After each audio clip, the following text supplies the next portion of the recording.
It was a night of fine rain when Donna Almerenda entered the tool shed and saw the new farmhand standing in front of a loose board in the floor, exactly where, decades earlier, her husband used to hide the farm's documents. No one knew about that hiding place. No one except the family itself. "Who told you about that board?" she asked, her voice trembling more from fear than from anger. The young man raised his eyes, calm, like someone who has carried a secret for years and has finally found the right moment to let it go.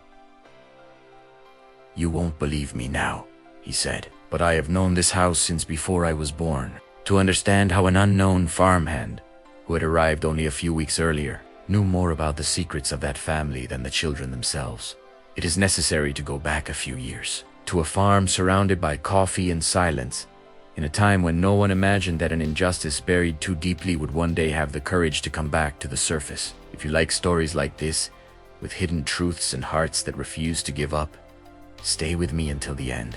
And don't forget to subscribe here on the channel and leave your comment telling me what you thought. Let's begin. The Boa Vista farm sat on a curve of red earth, surrounded by coffee plantations that stretched as far as the eye could see. After Colonel Bellarmino died, the big house seemed to shrink. Donna Almerenda, his widow, continued to run everything with a firm hand, but the laughter that once echoed through the corridors had vanished along with her husband. The couple's 2 children were already adults. Rogerio, the older one, had his father's hard manner and little patience for idle talk. He took care of the accounts, the workers, the plantations, always with a furrowed brow, as if he distrusted the entire world. Yvette, the younger one, was the opposite. She had her mother's clear eyes and a way of looking at people that made even the quietest ones open up.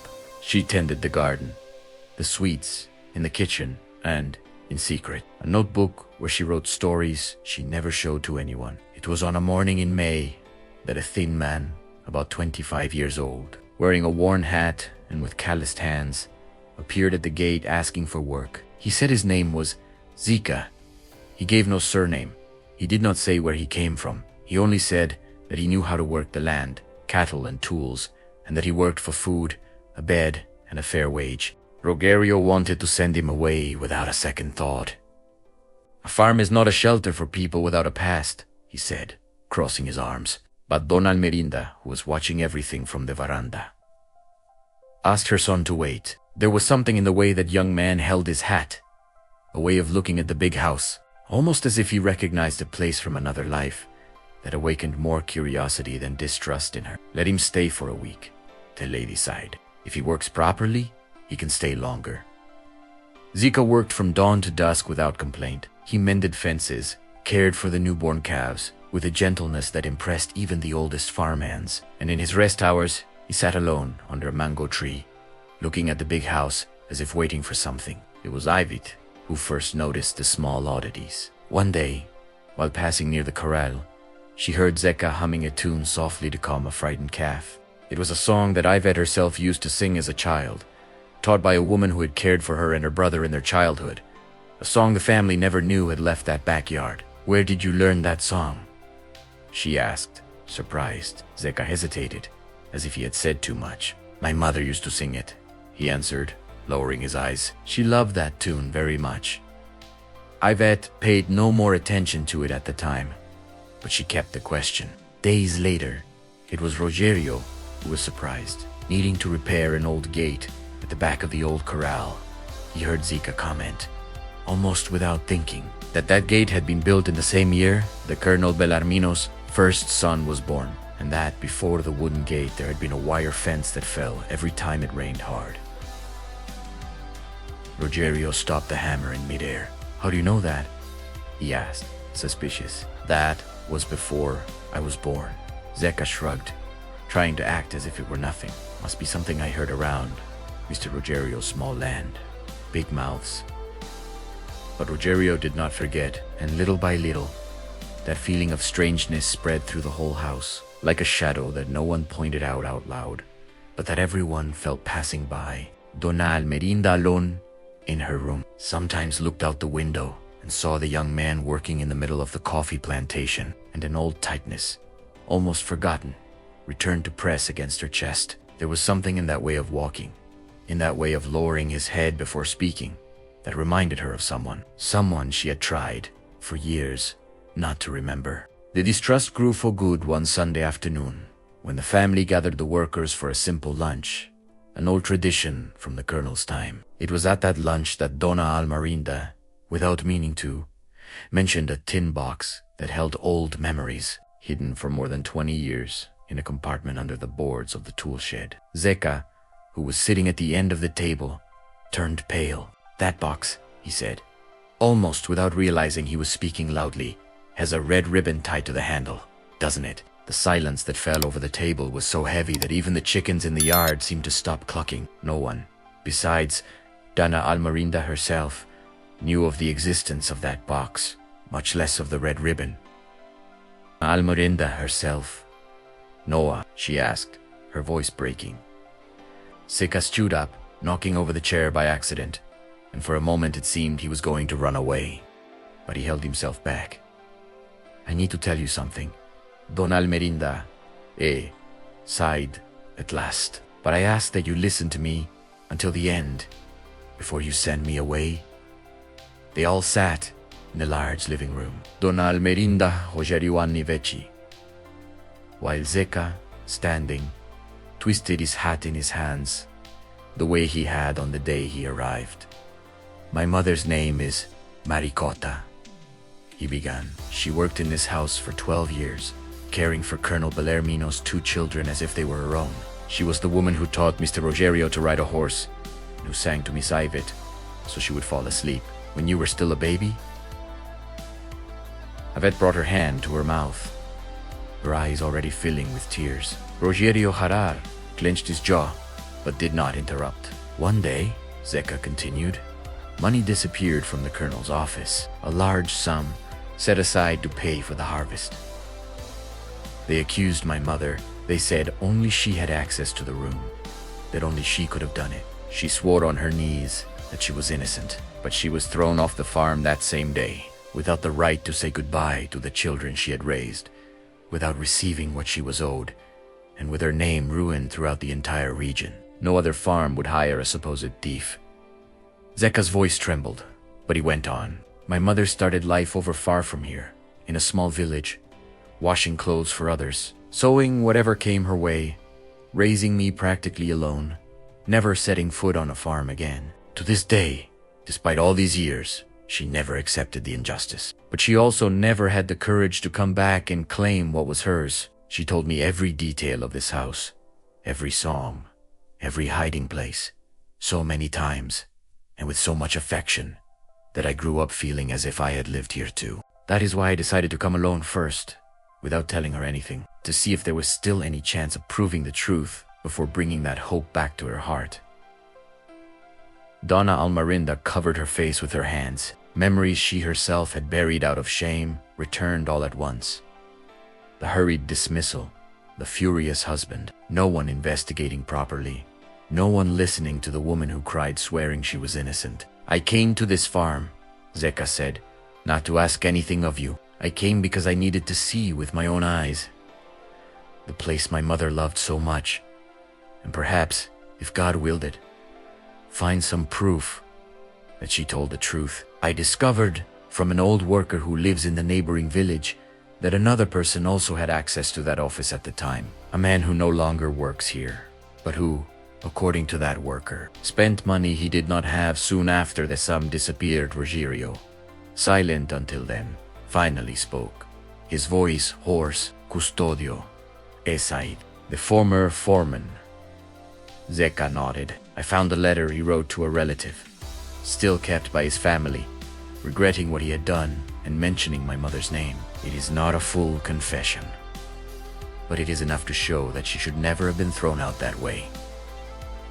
He took a crumpled envelope from his shirt pocket and placed it on the table, his hands trembling. Donna Almarinda took days before she could look at that envelope without crying. When she finally read the letter, she recognized the rough handwriting of the former foreman, and every word confirmed what, deep down, she had always feared. They had expelled an innocent woman to protect the real culprit, who at the time was a distant relative of an important neighbor, and no one had wanted to face the trouble of investigating further. "I should have insisted," she said to her children one night, her voice breaking. Maricota begged me to believe her. I turned my back because it was easier. Rogerio, who had always been the most distrustful, was the first to stand up and go to where Zika was mending a fence, alone, as he always did at dusk. I don't remember your mother's face very well, Rogerio said, standing beside him. But I remember a song she used to sing while I rode a horse for the first time. I had forgotten that memory until you arrived here. Zeka stopped working, surprised. She deserves to have her name cleared, Rogerio continued. And you deserve to grow up knowing that your mother was remembered with affection by this family. Not only with shame, it was IVT who had the boldest idea. Since the truth had been found, why not bring Maricota back to see, with her own eyes, justice being done? Zeka hesitated for days, afraid that his mother would not have the strength to relive that pain. But in the end, he agreed to write to her, telling her everything he had discovered. Weeks later, a rented car stopped in front of the Boa Vista farm. From it stepped a woman with already gray hair, a tired walk, but eyes still alive and alert. Maricota stopped in front of the gate, looking at the big house as someone who sees again, after many years, the portrait of an entire life. Donna Almarenda came down the veranda steps, slowly, not knowing for certain what to say. When she finally drew near, it was she who took Maricota's hands in hers. Forgive me, the widow said, her voice breaking. I should have believed you. Maricota, surprised by the gesture, let the tears fall. But she no longer held any anger, only an old weariness that could finally rest. I only wanted you to know that I never touched that money, she said simply. The rest, time has already taken away. That same afternoon, in front of neighbors and former workers gathered together, Donna Almarinda read aloud the letter that proved Maricota's innocence. Publicly apologizing for the mistake committed decades earlier, a wooden plaque was placed at the entrance of the farm, with her name engraved on it, in honor of the 12 years she had cared for that house with a mother's love. Zeka, who until that day had felt like a stranger even to himself, felt for the first time that he could breathe deeply without carrying the weight of the injustice alone. And seeing his mother smile again, without fear, was worth more than any proof or any letter. In the months that followed, Maricota decided to stay nearby, living in a simple little house that Donna Almarinda herself made a point of preparing for her in the neighboring village, returning to the farm almost every Sunday for the family lunches. Zeka continued working the land, but now no longer as just any farmhand, but as someone the family began to treat as part of the house. Between one task and another, the meetings with IVT became more frequent, longer, always under the same mango tree where he used to sit alone in the first days. It was not a hurried love, but an affection that grew slowly, like someone who plants and waits for the harvest at the right time, with respect, patience, and truth. I never imagined I would come looking for an answer and find an entire family, Zeka said to her one afternoon as the sun was setting behind the coffee plantations. And I never imagined that the song your mother taught me, Ivid answered, would one day bring me back a brother of the heart and, who knows, much more than that. A year later, in the same hall where the family gathered for the Sunday lunches, Zika and Ivet were married in a simple ceremony, surrounded by the villagers and the former workers. Maricota, sitting in the front row next to Donna Almarinda, held the former mistress's hand throughout the ceremony, the two of them crying together, tears different from the ones each had carried for so many years.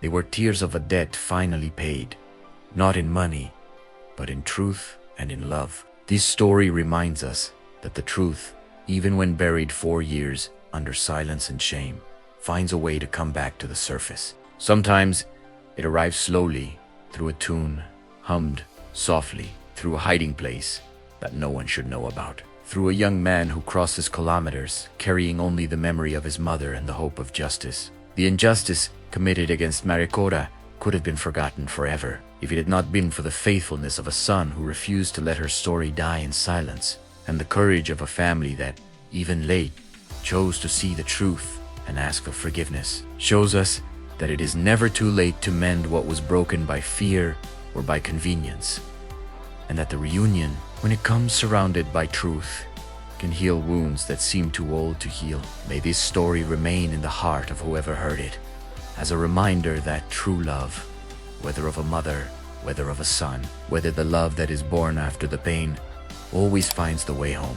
If this story touched your heart, leave your comment below telling which part moved you the most. And don't forget to subscribe to the channel so you don't miss the next story. A big hug, and until next time.